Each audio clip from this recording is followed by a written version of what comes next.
아멘. 반갑습니다. 이 새벽에 반가운 얼굴을 뵈어서 은혜입니다. 저는 은총셀의 셀 리더 전규래 집사입니다.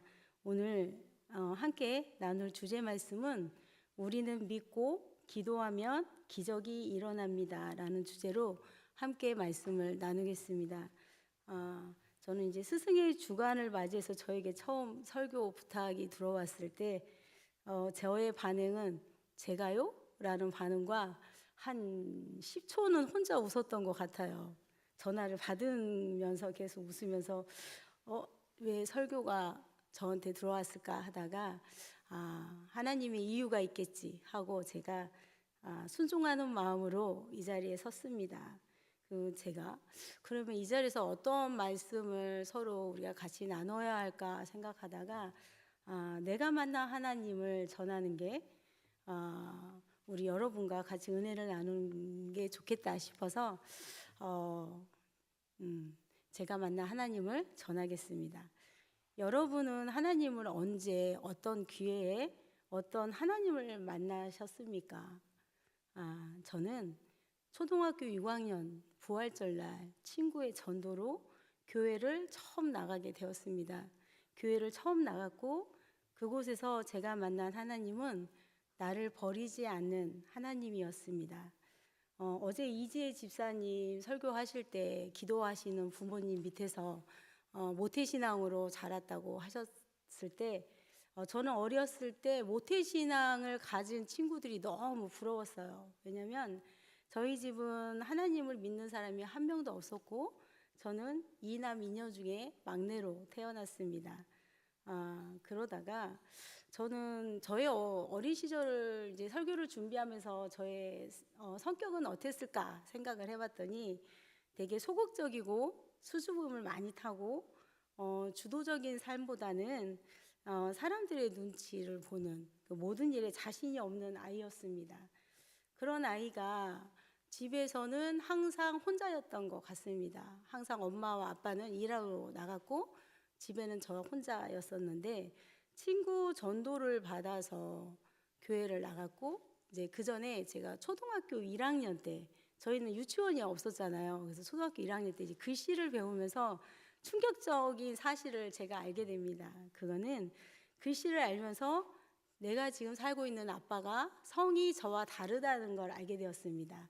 저는 전씨인데 저희 아빠는 김씨였거든요. 그래서 집에 가서 이게 무슨 일인가 물어봤더니 저의 친아빠는 제가 돌이 되기 전에 돌아가셨고 지금 제가 친아빠라고 생각한 아빠는 제가 한 3살 때 같이 저와 살았고 저는 그 아빠가 친아빠인 줄 알고 살았었습니다. 근데 초등학교 1학년 때 글씨를 알면서 새아빠라는 그 사실을 알았을 때 친아빠는 왜 일찍 죽을 거면서 나를 낳았을까? 거기에서 오는 어떤 배신감이 많이 들었어요. 배신감은 뭐냐면 그러려면 나를 낳지 말고 그냥 일찍 돌아가시지 왜 나를 낳았을까? 그래서 절망감과 이 땅이 내가 살아야 할 이유가 있을까? 근데 초등학교 1학년짜리가 뭘 알겠어요, 사실. 그런데 저는 되게 좀 철학적이었던 것 같기는 해요. 그래서 나도 따라 죽어야 되겠다. 그래서 제가 어렴풋하게 기억나는 거는 그네에 앉았는데 집에 있는 부엌칼을 들고 와서 내가 죽어야겠다고 이렇게 죽인 거 아니고 그거 아시죠?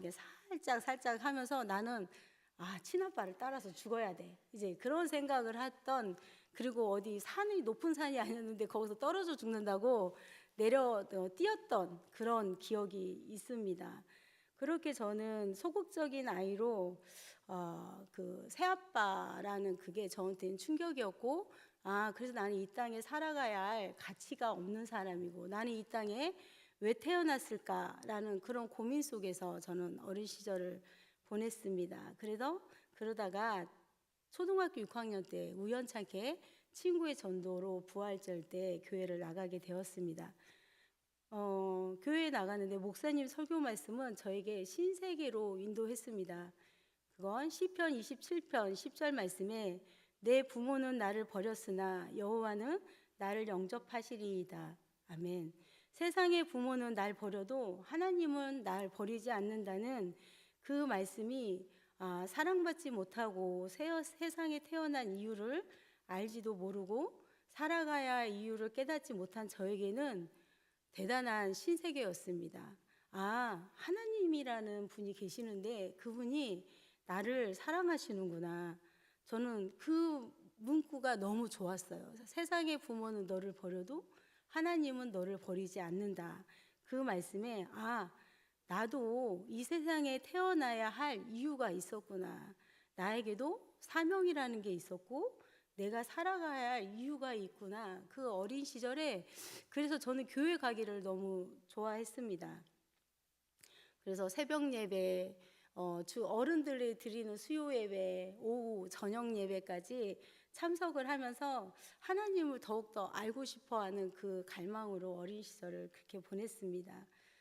하나님이 나를 사랑하신다는 그 말씀을 들었을 때 저는 어두운 동굴 안에 움츠리고 있는 혼자 외로워하는 아이가 한 줄기의 빛을 보는, 그래서 그 빛을 따라서 동굴을 따라 나오는 그런 저의 모습을 보았습니다. 어린 시절에는 교회 가는 게 즐거웠고 부끄러움이 많은 저에게는 항상 예수님이 나의 좋은 친구였습니다. 그래서 그러다가 이제 교회에서 부흥회를 했는데 부흥회에 예수님을 믿지 않으면 지옥을 가고 예수님을 믿으면 천국 간다는 말씀을 듣고 그 당시에 저희 집은 아무도 교회를 나오는 사람이 없었습니다. 그래서 기도를 했습니다. 40일 작전 기도를 부흥 강사님이 하라 그래서 그 어린 마음에 저녁마다 가서 한 5분 기도했겠죠. 40일을 우리 집안의 영혼 구원을 위해서 기도했고 그 결과 저희 집은 한 명씩 교회를 나오기 시작했습니다.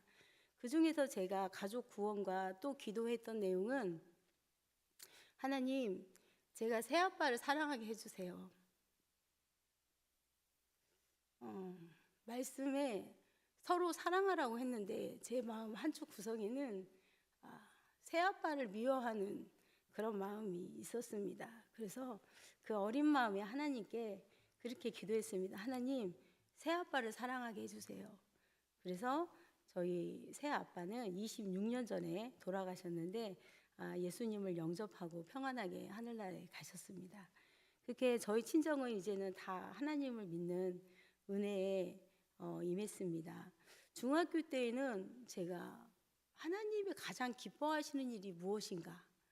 하나님은 전도하는 게 가장 기뻐하신다는 말씀을 들었습니다. 그래서 중학교 때 우리 장래 희망에서 게시판에 이렇게 쓰잖아요. 저는 꿈이 전도사였습니다. 그 전도사라는 이유는 뭐냐면 전도사는 전도만 하고 다니는 분인 줄 알았어요. 그래서 제 꿈은 전도사였습니다. 그래서 저의 사명은 영혼을 살리는 일이다 생각하고 내게 평생에 전도하는 게 나의 사명이라고 생각을 했습니다. 그렇게 사춘기에 하나님은 제가 무엇을 하지 않았어도 하나님이 저에게 다가오셨고 하나님은 너를 기뢰야 너를 사랑한다고 말씀하셨습니다. 하나님은 내가 무엇을 잘하고가 아니고 내가 예뻐서도 아니고 똑똑해서도 아니고 무조건적인 사랑이었습니다. 우리가 35절에 보시면 누가 우리를 그리스도의 사랑에서 끊으리요 환난이나 공고나 박해나 기근이나 적신이나 위험이나 칼이랴. 사도 바울은 담대하게 묻습니다. 누가 우리를 그리스도 사랑에서 끊으리요? 예수 그리스도와 우리의 관계는 사랑의 관계입니다. 눈에 보이지는 않지만 엄청 단단한 힘으로 우리를 묶어 놓았습니다. 그게 사랑의 끈이라고 저는 보고 있습니다. 이 사랑은 세상적 사랑은 하나님과 우리에 대한 하나님의 사랑은 비교할 수 없습니다. 아가페 사랑입니다. 하나님이 예수 그리스도를 통해 우리를 사랑하는 사랑입니다. 요한복음 3장 16절에 보시면 하나님이 세상을 이처럼 사랑하사 독생자를 주셨으니 이는 그를 믿는 자마다 멸망하지 않고 영생을 얻게 하려 하심이라. 아멘. 하나님께서 가지고 있는 모든 것을 다 주시는 사랑입니다. 조건이 없는 무조건적 사랑입니다. 우리는 죄를 지었음에도 불구하고 부족함에도 불구하고 버림을 받아야 할 마땅함에도 불구하고 죄 지은 그대로, 못난 그대로, 빈손 그대로 우리를 용서하고 사랑해 주시는 사랑이 아가페 사랑입니다. 그런 아가페 사랑을 우리가 거부할 수 있을까요? 우리가 그 사랑을 거부하면 우리는 어떻게 될까요? 지옥이 왜 무서울까요? 지옥은 사랑이 없는 곳이기 때문입니다. 사랑이 없고 미움만이 꽉 들어차 있기 때문에 엄청난 고통스러운 곳입니다. 우리가 예를 들어서 마음에 근심과 걱정이 있다고 한번 생각을 해보십시오. 내 마음에 근심과 걱정이 있으면 내 마음이 지옥이야 라고 하면 아무리 내가 좋아하던 음식이 앞에 있어도, 내가 아무리 이뻐하는 옷이 있어도 그게 내 눈에 들어오지 않고 먹을 수가 없는 것처럼 지옥은 그런 곳입니다. 그러면 천국은 어떤 곳일까요? 미움과 시기, 질투, 슬픔이 없는, 어두움이 없는 무궁무진한 아가페 사랑만이 넘치는 곳입니다. 이 사랑이, 하나님의 사랑이 생명을 넘치게 합니다. 35절을 보시면 누가 우리를 그리스도의 사랑에서 끊으리요? 사도 바울은 우리에게 담대하게 말합니다. 누가 그리스도의 사랑에서 끊으리요? 그리스도가 우리를 사랑하는 그 사랑을 우리가 받아들이기만 하면, 눈에 보이지는 않지만 하나님의 사랑을 누가 끊을 수 없습니다. 말씀에 환난이 다가오면, 여기서 환난은 바깥에서 다가오는 풍파를 얘기하고 있습니다. 외부에서 다가오는 풍파죠. 예를 들어서 전쟁이나 기근이나 지진이나 홍수나 이런 외부에서 충격적인 다가오는 환난도 그리스도 안에 있는 하나님의 사랑을 끊을 수가 없다고 말하고 있습니다. 여러분, 어떤 환난도 우리에 대한 하나님의 사랑의 관계를 끊을 수가 없습니다. 공고는 내 안에 일어나는 괴로움을 말하고 있습니다. 마음의 염려, 근심, 불안, 초조, 절망, 미움, 분노, 질투, 시기 같은 마음을 곤피스럽게 하는 내부에서 일어나는 큰 괴로움이 그리스도 안에 있는 하나님의 사랑을 끊을 수가 없다고 하고 있습니다. 우리가 그리스도를 구주로 모신 이상 하나님은 우리의 내부 속에 어떤 마음의 고통이 일어난다고 할지라도 그것은 우리의 내부 안에 일어나는 마음의 상태이지 하나님의 사랑이 흔들리지는 않습니다. 우리가 세상에 살면서 낭패와 실망을 당하면 가까이에 있던 사람들이 멀어지는 경우가 있습니다. 그러나 그리스도 안에 있는 하나님의 사랑은 우리가 공고할 때도 떠나지 않습니다. 내 마음이 외롭고 고통스럽고 괴롭고 슬프고 분노가 올라오고 미움에 몸부림치더라도 그래도 하나님은 우리를 사랑하십니다. 핍박도 하나님의 사랑을 끊지 못합니다. 외부에서 예수 믿는다고 비난하고 공격하고 핍박해도 하나님이 우리를 사랑하는 이 사랑은 끊을 수가 없습니다. 그럼 기근이나 굶주림이나 하나님의 사랑을 끊을 수 있을까요? 사람이 떡으로만 살 것이 아니요 하나님의 입으로 나온 모든 말씀으로 살 것이니라 말씀하셨습니다. 적신이냐? 적신은 실패해서 내가 가진 것을 전부 잃었을 때를 말하고 있습니다. 내가 빈터터리가 되어 빈손이 되어도, 집이 압류가 당하여도, 직장을 잃어도, 길거리에 나앉아도 그리스도의 사랑에서 끊을 수가 없습니다. 내가 잘 되었을 때 우리를 사랑하고 잘 되지 않았을 때 사랑하지 않는 하나님이 아니십니다. 하나님은 우리를 품어주시고 또 우리를 살려 일으켜 주시는 분이십니다. 그럼 35절에 또 위험이냐? 인생을 살아가는 데는 위험이 많습니다. 지금 전쟁의 위험, 그리고 원수들의 위험, 질병의 위험, 많은 우리가 세상을 살아가는 데 있어서는 위험이 있습니다. 그러나 아무리 위험이 다가와도 그 위험 때문에 하나님이 우리를 떠나지 않습니다. 그럼 칼이랴? 칼은 죽음을 말하고 있습니다. 마태복음 10장 28절에 보시면 몸은 죽여도 영혼은 능히 죽이지 못하는 자들을 두려워하지 말고 오직 몸과 영혼을 능히 지옥에 멸하실 수 있는 이를 두려워하라. 아멘. 영혼과 육체를 동시에 지옥에 던지는 자를 두려워하라고 말씀하셨습니다. 칼이 온다고 해서 하나님과 우리의 사랑을 끊을 수 없습니다. 오직 하나님과 우리의 사랑을 끊을 수 있는 한 가지가 있습니다. 그건 우리가 주님을 배반하면 주님도 우리를 모르신다고 하고 계십니다. 우리가 주님을 배반하지 않는 이상 환난이 와도 하나님은 우리를 붙잡으시고 공고가 와도 하나님은 우리를 붙잡으십니다. 핍박이 와도 기근이 와도 적신이 와도 위험이 와도 칼이 와도 주님의 사랑은 우리를 붙잡고 놓지 않습니다. 하나님의 사랑은 말로만 하신 게 아니십니다. 십자가로 증명된 사랑입니다.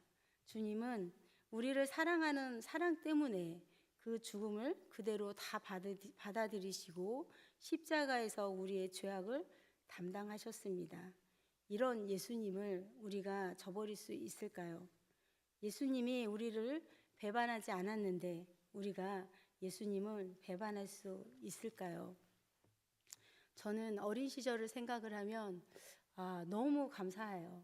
진짜 제가 그 어린 시절에 하나님을 알지 못했다면 지금 50평생을 살아가면서 정말 외롭고 절망스럽고 세상을 쫓아다니면서 살았을 것 같은데 우리가 인생을 살아보니 환난도 오고 공고도 오고 핍박도 오고 많은 위험 안에서 존재하는 걸 느낍니다. 하나님을 알지 못했다면 내가 어땠을까? 그런 생각을 했는데 아마 죽지 않았을까? 저는 그런 생각을 해봤습니다. 이런 하나님의 위대한 사랑 안에 있을 때 저의 생명의 존재 가치가 인정되는 것을 알았습니다. 이 사랑을 놓쳐버리면 삶의 존재의 가치를 잃어버리게 되는 것입니다. 제가 그리스도 안에만이 있을 때 내가 다이아몬드로 빛나는 것을 알게 되었습니다. 그리스도의 밖에 있으면 존재의 가치를 잃어버리게 되는 것입니다. 그러나 이 사랑이 나를 다이아몬드로 만들어 주었는데 내가 그 사랑을 버리고 떠날 수가 있을까요? 저는 떠나지 못합니다. 우리 여러분들도 마음으로 한번 생각을 해보시면 좋을 것 같습니다. 예수를 믿는 사람은 새로운 역사를 창조하는 사람들인 것입니다. 환난에서도 우리가 하나님이 그 사랑을 믿고 기도만 하면 환난을 변화시켜 주십니다.